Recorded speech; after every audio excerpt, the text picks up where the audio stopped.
Jadi kalau kayaknya Pak Prabowo itu dia akan berbicara orangnya atau organisasinya, jangan supaya mengadu domba, berarti orangnya itu kan. Mungkin selama ini beliau melihat ada organisasi yang pekerjaannya mengadu domba.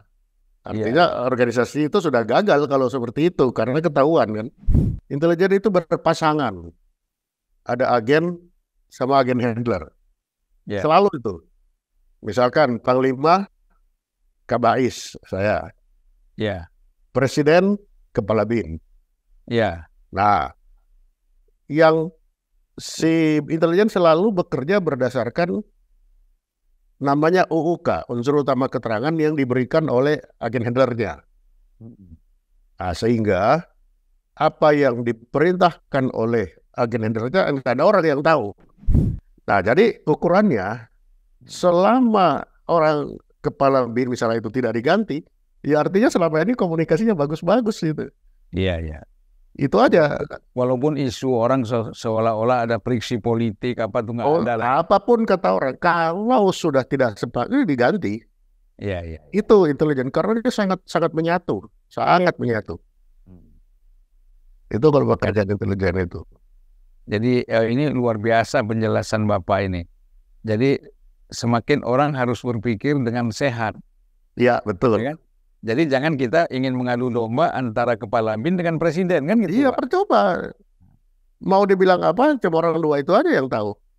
Kalau dia nggak cocok lagi pasti Oh, diganti dia kepala ganti, BIN. pasti. Nah, Begitu udah berarti cocok, pasti sekarang ganti. ini masih cocok ya? Ya masih cocok, 7 tahun loh, Pak.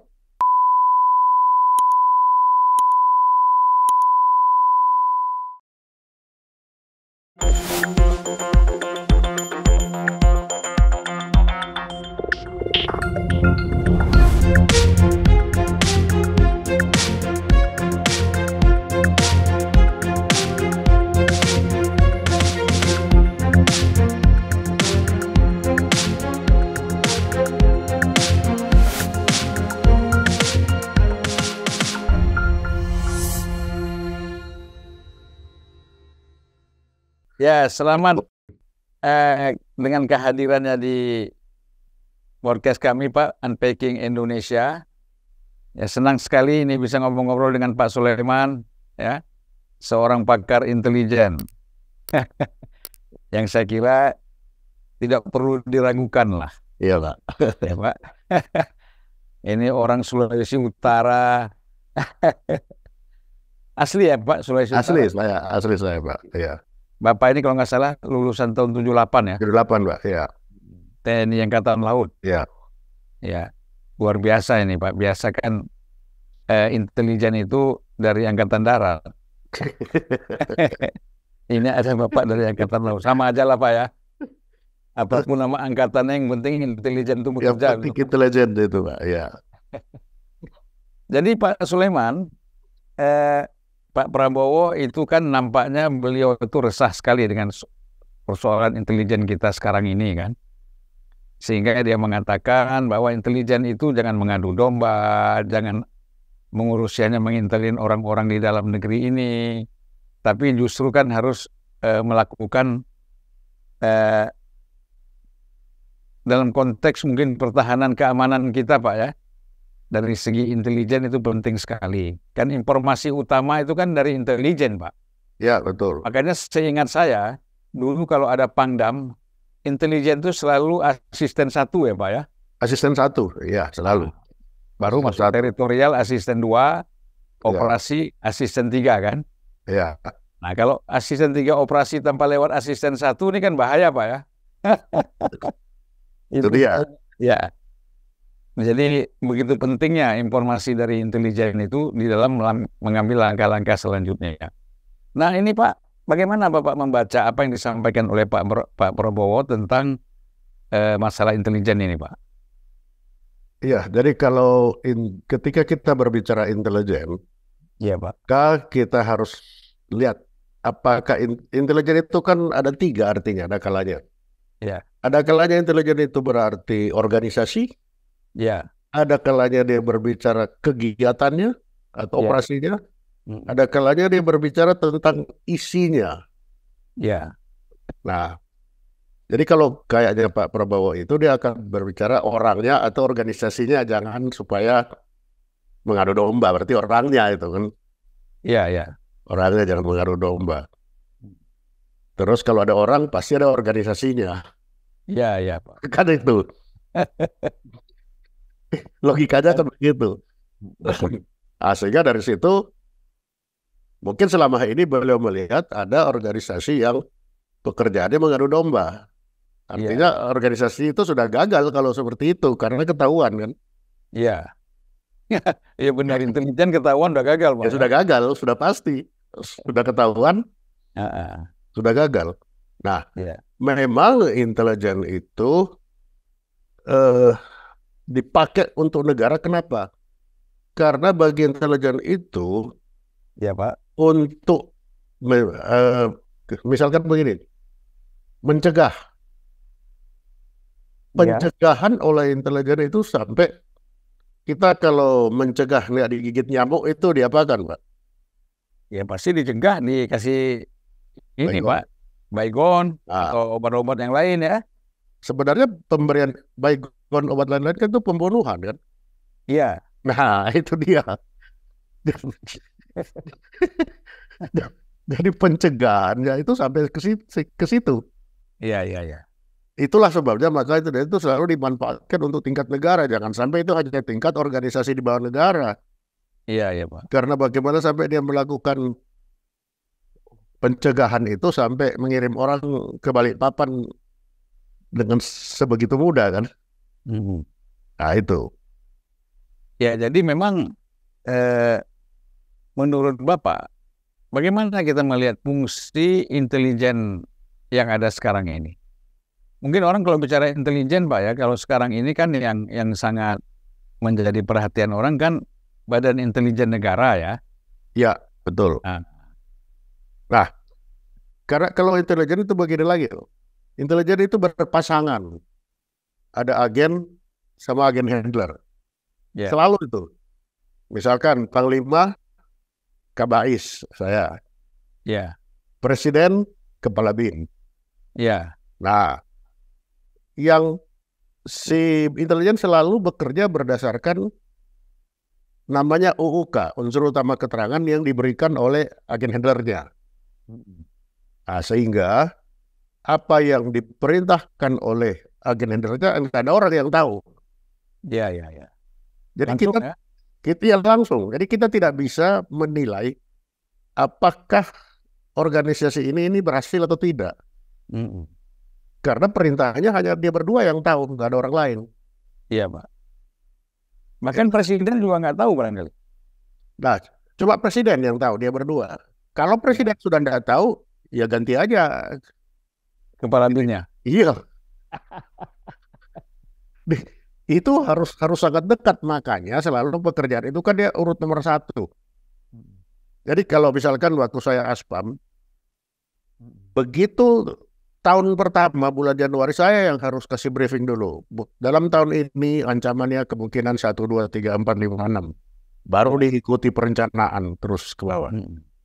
Nah itu perintah dari Kepala Staf Angkatan Laut. Selalu perintah harian sifat tetap itu apa ancamannya? Selalu ancaman itu. Ya, Pak. Jadi kalau kita bilang yang namanya istilah intelijen kecolongan itu bagaimana itu, Pak? Sebenarnya yang kasih bilang itu ya nggak tahu sebenarnya kecolongan atau tidak, karena yang tahu kan yang perintahkan. Iya. Itu pinternya intelijen itu. Iya. Jadi sebenarnya ketawa aja, aku nggak kecolongan kok, memang dari situ aku suruh jaga. Jadi satu penilaian persepsi juga yang salah ya? Salah, iya itu yang banyak sekarang. Karena yang tahu itu cuma saya dan agen handler saya. Kalau Bais dengan Panglima, udah hanya 2 itu. Nggak ada orang lain yang tahu. Nah itu disebut begitu strategisnya posisi itu ya. Dia. Nah jadi ukurannya, selama orang kepala BIN misalnya itu tidak diganti, ya artinya selama ini komunikasinya bagus-bagus gitu. Iya. Itu aja.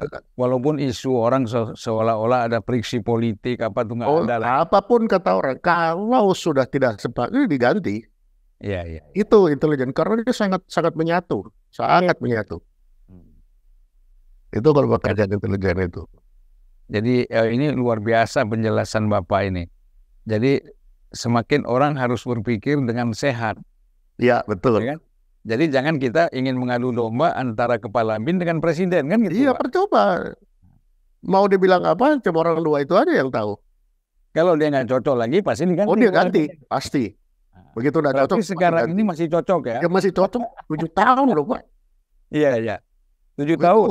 Iya. Nah, Ini betul-betul apa? Kalau dibilang rekor. iya, biasanya kan 3 sampai 5 tahun Iya, ya, Pak. rekor. Luar biasa.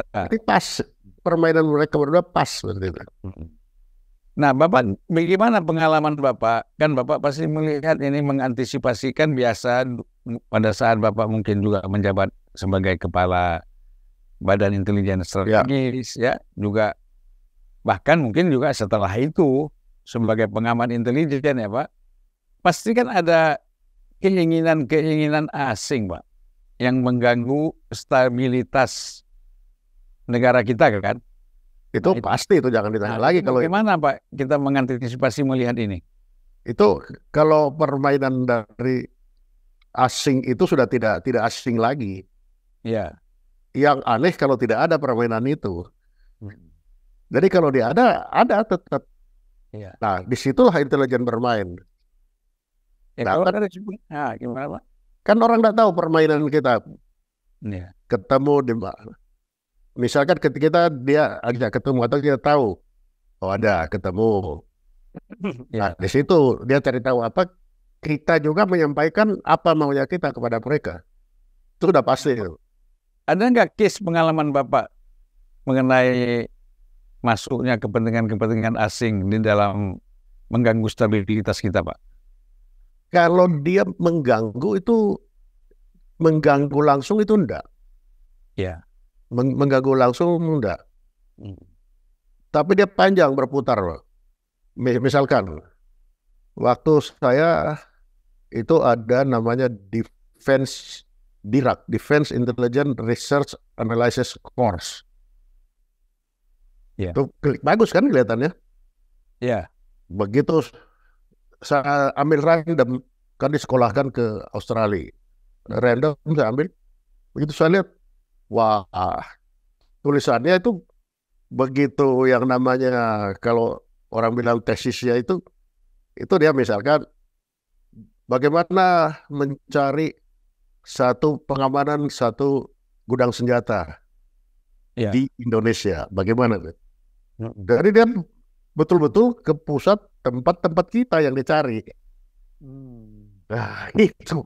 Padahal dia sekolahnya ada di Australia. Nah, kamu kenapa di Australia kok tulisannya tentang Indonesia? Nah, itu halus sekali dia. Iya. Akhirnya saya putus. Nah, ini enggak ini. Jadi mempengaruhinya dari berpikirnya. Cara berpikirnya dia. Cara berpikir yang dipengaruhi. Kalau langsung enggak, tapi pelan sekali dia. Iya. Ininya. Itu sudah lihai sekali, udah memang. Ya. Jadi kita memang harus betul-betul juga melihat yang standar seperti apa kok yang terjadi seperti ini. Karena sedikit sekali dia. Kan sehingga ya bagus kan pendidikan. Orang nggak tahu bahwa dia itu intelijen ya. Nah, masih nggak tahu. Dia kan lihat pendidikan kok. Wah itu. Nah justru di situ kita harus lihat betul kontennya itu apa yang dia sampaikan. Itu permainan intelijen itu. Nah jadi kita melihat Pak dari keresahannya Pak Prabowo sehingga mengeluarkan pernyataan itu, apa yang kita lihat di situ Pak? Pasti dia sudah bisa merasa kalau ada yang mengadu domba sudah pasti. Kan kebaca itu Pak, kebaca. Iya. Itu pasti kebaca. Ini sekali ini si ini bilang ini bilang begitu. Wah ini siapa ini yang bermain ini? Iya. Berarti sebagai ya katakanlah presiden yang terpilih, dia juga sudah dapat masukan-masukan yang sangat ini Pak ya, sangat akurat ya. Oh, apalagi dia di Kemhan kan Pak sudah, dan sebagai seorang yang berkecimpung di militer itu sudah pasti nomor satu itu yang selalu menjadi Iya, iya. Itu jadi pelita kayaknya. Sebelum melangkah itu selalu ditanya dulu, dilihat. Oh, di Menhankam itu ada semacam Ada, intelijen ya, Pak ya? ada. Dirstrahan itu kan intelijennya itu. Direktorat Strategi. Nggak mungkin nggak ada, karena dia selalu melihat nanti ada apa ini pekerja. Pasti ada. Tingkat bintang 2 apa bintang 3, Pak ya? Bintang 2, bintang 2. Oh, bintang 2 ya. Sama Bintang kayak 2. kepala Badan Intelijen Ya, Strategi juga ya? sama. Malah tinggi Kabais bintang 3 sekarang. Oh, bintang 3 sekarang, Iya, Pak? bintang 3 sekarang. Soalnya bintang 3 itu lebih leluasa ya. Kalau Bapak kalau saya leluasa bintang 2, Pak, nggak dilihat orang. Bintang 3 sudah sedikit jumlahnya, kelihatan jalannya. bisa aja Pak Sulaiman. Pak Sulaiman, ini ada satu tulisan nih, saya Ya, bacakan sedikit Pak ya. boleh. Nah, dia bla bla bla cerita Jakarta kerusuhan kemarin lah. Kemudian dia melihat bahwa pada September 2003 ada satu media membongkar berkas yang bocor dari National Endowment for Democracy yang Ya. menunjukkan bahwa organisasi yang terkait dengan CIA ini telah membangun jaringan infrastruktur politik, media, dan masyarakat sipil yang luas di Indonesia yang bertujuan untuk memfasilitasi perubahan rezim, gitu Pak. Nah, jadi sebenarnya dia ingin mengatakan bahwa ketika terjadi demonstrasi kemarin itu sudah ada setting yang sudah terbangun dari kekuatan-kekuatan asing yang bagian daripada operasi CIA ini. Bapak melihatnya gimana, Pak? Gini, Pak. Ada kalanya orang kan itu mencocok-cocokkan. Cocokologi. Cocokologi. Padahal itu seperti saya kasih contoh tadi, itu sekolah kan. Nah, ini kan ada juga yang dibangun NGO, yang dibangun. Kelihatan kan bagus semua ini yang dibangun kan. Iya, Pak. Nah, ketika ini dibangun, ini sebenarnya yang bisa dilihat. Apa sih yang membangun ini, dia dibangun untuk apa? Targetnya apa? Targetnya apa? Ya, Kalau Pak. dulu kan ada Jerman itu membangun terus membantu membuat apa dulu ya? Untuk di Kementerian Dalam Negeri kan ada dulu Iya, iya. bagian politik itu. Nah, itu yang begitu itu. Di permukaannya dia ya sah-sah saja. Bagus. Bagus, semua itu bagus. Ya, ya. Jadi dia tetap tampil di atas permukaan sesuai izin perizinan. Nah, kalau tidak ada yang melihat dengan itu tadi, normal ya dia akan jadi jalan begitu seperti itu. Iya, iya. Sesuai apa maunya yang mengirim. Itu pasti. Tapi di balik itu ada operasi intelijen nggak, Pak? Nah, itu yang saya bilang tadi, Mbak. Operasi intelijennya udah nggak kelihatan seperti dia sekolah. Dia taruh di dalam pelajaran. Dia taruh. Operasi intelijen itu nggak akan kelihatan. Nggak kelihatan. Nggak akan kelihatan. Ya, ya, ya. Tetapi dia apa namanya itu menyatu dia dengan pekerjaan-pekerjaan yang dilakukan itu secara sah. Jadi kalau pekerjaan sah itu 000 derajat, begitu dia bikin 0,01 kan sudah tidak sah ini sebenarnya. Tapi kan orang nggak kelihatan. Iya. Nah itu. Jadi yang tahu gerakan mereka yang pasti intelijen juga ya. Itu dia, Pak. Karena kita tahu kelakuannya, kan ilmunya sama. Iya, iya, iya. Ilmunya sama. Itulah sebabnya dulu, Pak.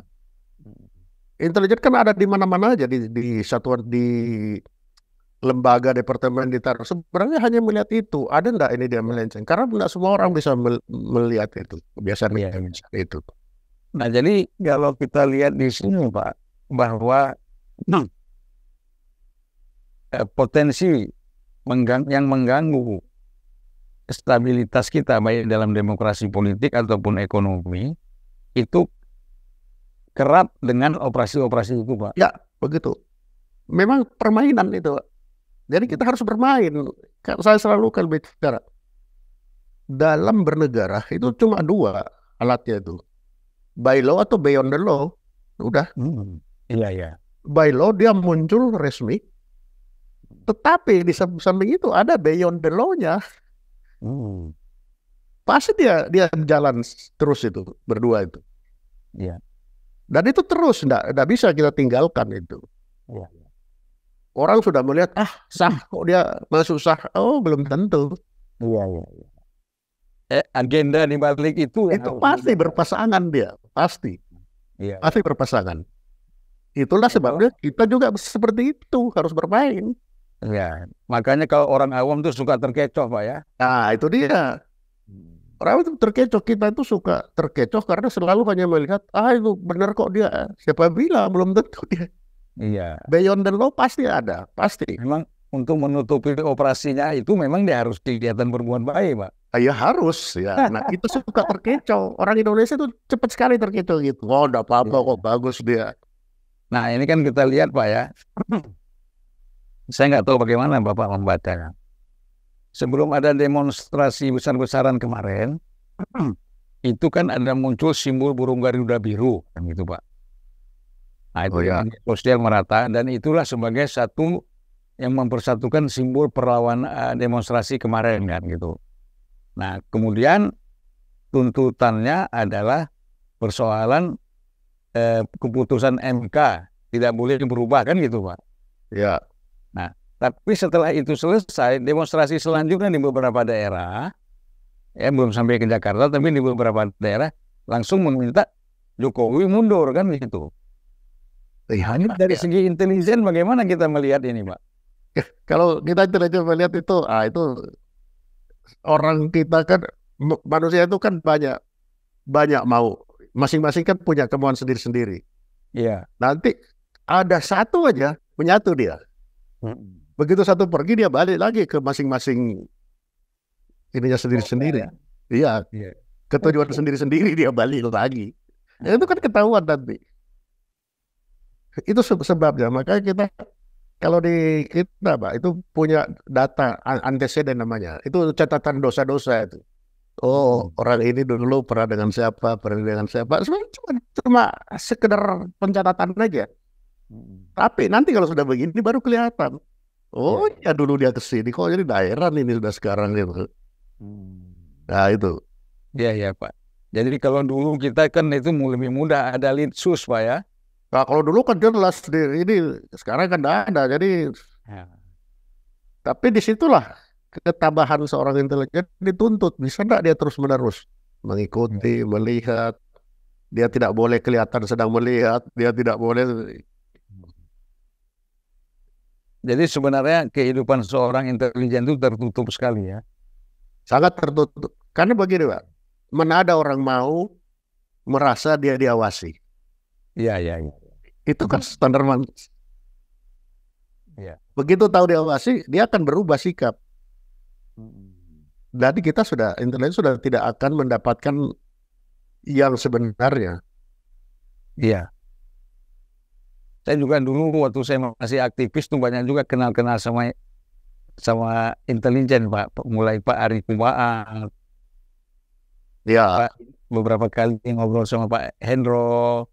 Mungkin Bapak ingat Mas Harun ya. Oh, Pak Mas Harun ya. Mas Harun kan angkatan 74 tuh, Pak ya. Nah, itu juga kawan saya sering suka berdiskusi sama beliau itu tentang dunia intelijen ini. Ya sebagai sahabat lah, Pak. Kita perlu berkawan kan. Memang penting itu karena dia kan selalu yang dicarikan ini orang berpikir apa sih? Ya. Kan itu apa yang di dalam pikirannya ini. Ya. Disitulah terjadi perang dia berdua itu. Sampai ketahuan ideologinya apa sebenarnya. Ya, nanti ini dia kalau sudah sampai sini tidak pernah mundur. Kalau sini masih. Nah, di situ ya itu namanya perangnya di situ. Lalu misalkan sekarang. Lalu kalau ideologinya begini bagaimana? Ya kalau bagaimana kita berbicara dari dia, atau jangan sampai yang bersangkutan mempengaruhi orang lain, ya kita pengaruhi lagi. Ya itu permainan. Iya. Itu permainan. Jadi menarik sebenarnya dunia intelijen. Oh, menarik. Tapi harus tabah, kalau enggak sakit kepala itu. Saya tuh ada satu buku juga Pak mengenai CIA itu kan yang ditulis oleh Tim Weiner itu mengenai sejarah gerakan-gerakan CIA. Kan biasanya mereka setelah 20 tahun itu kan udah boleh diekspor. Suka, ya. Ya. Kalau kita nggak ada di sini yang di muka Pak. Kita nggak ada. Belum ya. Ya kita kan operasinya kan masih. Karena kita lebih banyak gini Pak, operasinya kita lebih banyak gerakan perorangan kalau istilah ya tentara gerakan perorangan. Kalau mereka kan terstruktur dari atas. Ya. Kalau kita putus kayak Pak Harto. Kalau mereka langsung instruksi presiden ya. Ya instruksi terus nyambung. Kalau kita kan enggak disiratkan. Iya. Yang bawah yang nangkap. Oh ini. Jadi tidak bisa ditarik, oh ini perintah tidak bisa. Karena disiratkan. Nah ini kan sekarang badan intelijen kita kan, organisasi intelijen kita kan banyak Pak. Ada tadi di TNI, ada juga di Polri, ya, ada juga di Kejaksaan Agung. Terus ya tentu BIN ya. Itu. Nah kemudian Bapak bilang tadi kan beberapa di departemen yang strategis seperti dalam negeri mungkin ya, termasuk juga di luar Kementerian Luar Negeri itu kan ada semua ya. Pak, ya. Nah itu bagaimana Pak supaya kerja, kalau menurut Bapak bagaimana menyusun kerjanya itu supaya tidak tabrakan ya? Jadi intelijen itu kan itu saya bilang tadi agen dengan agen handler. Si agen ini bekerja untuk kepentingan tuannya. Iya. Masing-masing. Masih ketuannya masing-masing. Iya. Ilmunya si orang intelijen sama semua. Iya. Tapi yang dicari berbeda-beda. Objeknya beda. Nah, tetapi misalkan saya itu ibarat orang nangkap ikan, Pak. Begitu kita lempar jaring, kita cari ikan, tapi dapatnya kepiting. Nah, nanti kita bilang, aku dapat kepiting, siapa yang butuh? Baru kita kasih. Kamu dapat ikan, kasih aku ya. Nah, itu. Jadi ada intelligent exchange di antara kita itu tadi itu. Iya, jadi berbagi juga ya. Berbagi, iya kan tidak mungkin kita cari satu itu dapat satu, tidak mungkin. Iya. Nah, kita punya intelligent exchange. Nah, Bapak selama ini melihatkah misalnya di antara institusi-institusi yang badan antar intelijen ini saling bertabrakan? Enggak tabrakan karena masing-masing sudah tahu dia. Oh, ini cari ini, kalau ini cari ini. Malah saling kasih tahu. Nanti kalau ada ini kasihkan aku ya. Ya udah. Kalau tabrakan enggak. Karena ilmunya sama, tapi yang dicari beda. Itu. Ya kalau kita kan melihat gini Pak, pada tahun 65 itu kan operasi sudah terbuka ya Pak ya. Operasi intelijen Amerika CIA itu dalam penggulingan Bung Karno kan sudah sangat terbuka dan tersebar luas itu kan Pak ya. Ya. Kemudian mungkin juga termasuk pada 98 Pak. Nah pada saat kita masuk ke reformasi. Kalau setelah itu Pak ya, Bapak melihat nggak ada masih gerakan intelijen asing itu? Intelijen asing itu tidak akan pernah berhenti Pak. Iya. Tetap ada dia. Hanya terbuka apa terselubung. Iya benar Pak. Tapi dia tetap ada, tidak akan pernah tidak ada. Salahnya kita kalau kita juga tidak berbuat seperti itu. Iya benar. Bukan kita diam aja ya. Oh iya itu salahnya kita. Tapi memang dia dilahirkan untuk seperti itu. Sehingga jadi negara ya. Ini ada cerita yang Pak. Sebenarnya malu kita juga sih. Iya. Kita kan sama Amerika ada sekolah intelijen kan. Iya. Kita exchange. Lalu dia tanya, setelah sekolah ini mau kamu tempatkan di mana orang ini? Ya pulang. Loh kok pulang? Seharusnya kalau sudah sekolah ke luar negeri tidak pulang, ditempatkan di negeri mana yang itu merupakan target kamu. Iya.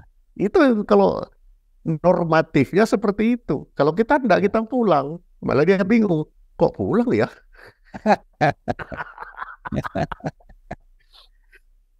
Harusnya mencari informasi sebanyak-banyaknya tentang Ya, negara.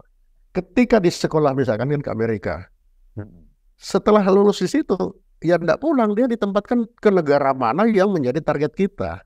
Iya. Itu normatifnya mereka begitu.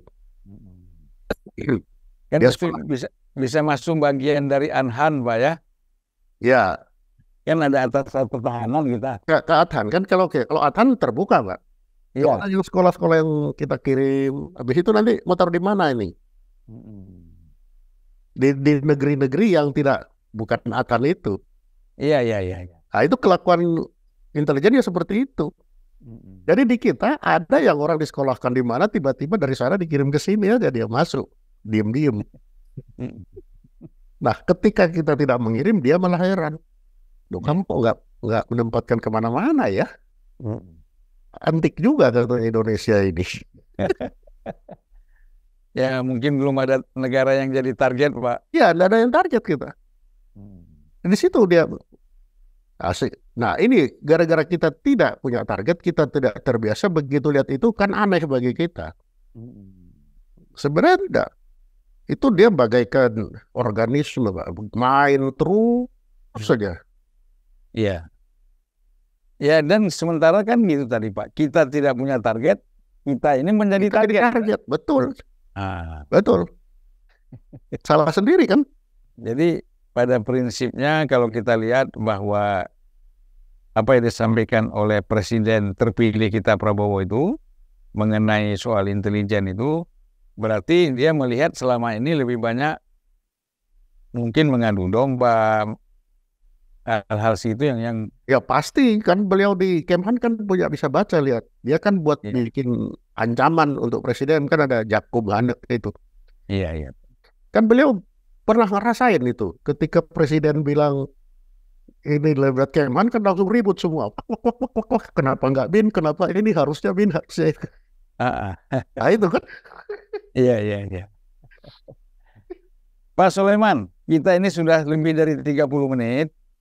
Ya mungkin untuk episode ini kita cukupkan dulu, Pak. Oke, Pak. Nanti kita akan atur bagaimana caranya lebih banyak lagi ngobrol dengan Bapak. Saya juga mau berkunjung juga ke tempat Bapak. Bisa, Pak. Untuk kita silaturahim, Pak, tukar pikiran ya.